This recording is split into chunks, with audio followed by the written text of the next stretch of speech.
Welcome back. आवाज अड्डा में बात हो रही है अर्थव्यवस्था की और बात हम इस परिप्रेक्ष्य में कर रहे हैं कि हाल ही में वित्त मंत्री ने बयान दिया और कहा कि देश का प्राइवेट सेक्टर आगे बढ़े और निवेश को थोड़ी गति दे।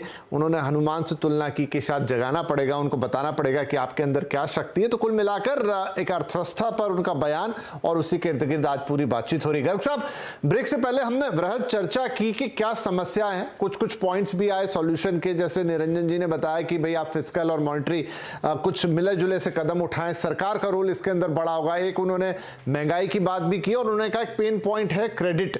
तो अब देखिए, महंगाई ही क्या सबसे बड़ा विलन है? और बात भारत की भी नहीं है, शक्तिकांता दास साहब भी नहीं। आप देखिए, फेड भी लगभग उसी लाइन पर है, बैंक ऑफ इंग्लैंड भी लगभग उसी लाइन पर है, यूरोपियन बैंक्स भी उसी लाइन पर है, जहां पर उनको कोई और दूसरा तरीका ही नहीं सूझ रहा है इस महंगाई को टेकल करने का, और वो सिर्फ ब्याज दरें बढ़ा रहे हैं। अब वो तो फिर भी डेवलप्ड इकोनॉमी है, लेकिन डेवलपिंग इकोनॉमी में ये फैक्टर बड़ा अहम हो जाता है। क्या कोई और तरीका नहीं है, या ये वक्त है कि आपको थोड़ा इस तरीके से अलग हटके सोचना पड़ेगा? क्योंकि आप अगर सिर्फ इंटरेस्ट रेट बढ़ाते जाएंगे तो फिर तो ग्रोथ कहां से आएगी? देखिए, महंगाई की अगर बात करते हैं तो आप महंगाई के कारण क्या है उस पे जाना बहुत ज़रूरी है, तभी आप सही समाधान देख पाएंगे।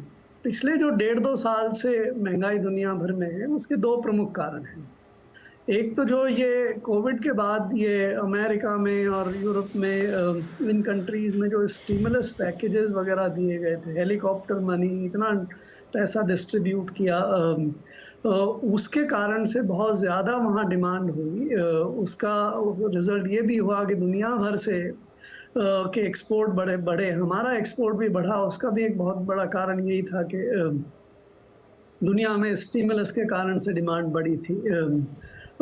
दूसरा कारण ये था कि जो पेट्रोलियम प्रोडक्ट्स की प्राइसेस, जिसमें अब गैस भी शामिल हो गई है यूक्रेन की वॉर के कारण से, इन पेट्रोलियम प्रोडक्ट्स के दाम जो है वो बहुत ज़्यादा हो गए सप्लाई डिसरप्शन से, और सऊदी अरेबियन वगैरह कंट्रीज़ का ये तय करने से कि भाई प्रोडक्शन काट देंगे लेकिन पैसा कम नहीं होने देंगे।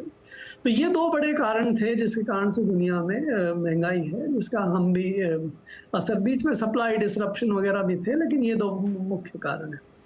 अब ये दोनों कारणों में अगर आप देखें तो परिवर्तन आ रहा है। अमेरिकन्स, यूरोपियंस भी जिस तरह से इंटरेस्ट रेट वगैरह बढ़ा के और फिस्कल स्टिमुलस भी ख़त्म कर दिया है, तो मेरा अपना अनुमान ये है कि अगले 6 महीने में दुनिया में जो महंगाई है वो काफ़ी कुछ नियंत्रण में आ जाएगी।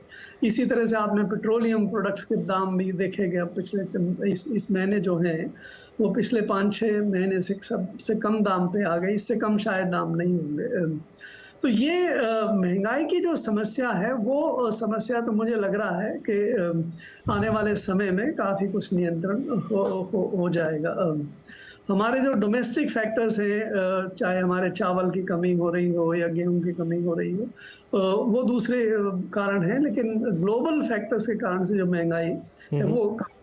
लेकिन जो स्थिति आने वाली है जिसका हमें इलाज सोचना चाहिए, उस पे हमें ज़्यादा देखना चाहिए। जब महंगाई ये कम होगी, ग्लोबल डिमांड कम हो रही है, तो जो ग्लोबल में रिसेशन अब जो शुरू हो रहा है और बहुत नज़दीक से आने वाला है, उससे आपके ग्रोथ पे काफ़ी एडवर्स प्रभाव पड़ने वाला है।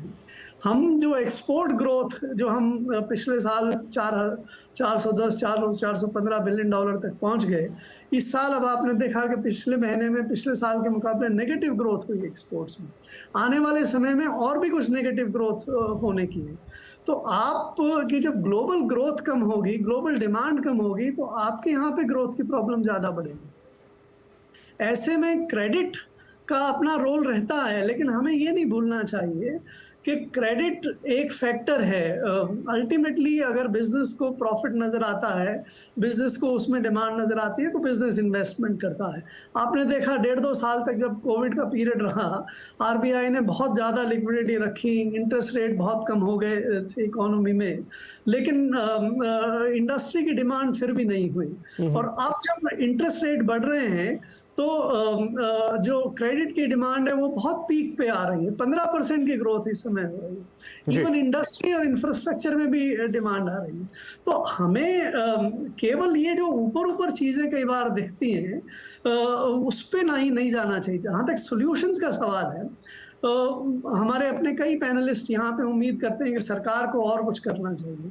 आप जरा देखिए, सरकार 6 से 7% का फिस्कल डेफिसिट इस समय रन कर रही है। अगर स्टेट्स के आप फिस्कल डेफिसिट को जोड़ें तो हमारे जनरल गवर्नमेंट का डेफिसिट इस समय 10% से ज्यादा है। अगर और सरकार खर्च करती है और डेफिसिट बढ़ाती है तो उससे महंगाई भी बढ़ती है, उससे प्राइवेट इन्वेस्टमेंट भी कम होता है। वो रास्ता नहीं है। फिर हमें एक्चुअली कंट्रोल करना चाहिए। एक बात यहाँ पे हुई कि हम गेहूं फ्री खिला रहे हैं। आपकी नेशनल फूड सिक्योरिटी एक्ट की रिक्वायरमेंट है कि भाई 5 किलो अनाज एक व्यक्ति के लिए एक महीने के लिए पर्याप्त होता है। हम 5 की जगह 10 किलो अनाज दे रहे हैं आज के दिन, और वो भी फ्री दे रहे हैं। जब 10 किलो अनाज कोई खा ही नहीं सकता तो उतना अनाज देने से क्या फायदा होता है? लेकिन उसके बदले में आप 2-2 लाख करोड़ रुपए का आपका फिस्कल डेफिसिट बढ़ता है। जी। जिस तरह से हम फर्टिलाइजर्स वगैरह की इंडस्ट्री में भी अगर जाएं, तो अगर हम पूरी तरह से सब्सिडाइज कर देते हैं तो सब्सिडी, जो इकोनॉमिस्ट हैं वो यहाँ बैठ के जानते हैं कि नेट टैक्सेस माइनस सब्सिडीज से जीडीपी कम होती है। और अगर हमारे टैक्सेस जो ग्रो हुए अगर वो अब कम होने वाले हों और सब्सिडीज बढ़ती रहेंगी तो हमारा ग्रोथ पे एडवर्स इफेक्ट पड़ता है। इसी तरह से फिस्कल डेफिसिट का एडवर्स फर्क पड़ता है। तो आपको सॉल्यूशंस वैसे ढूंढने पड़ेंगे रियल इकोनॉमी में।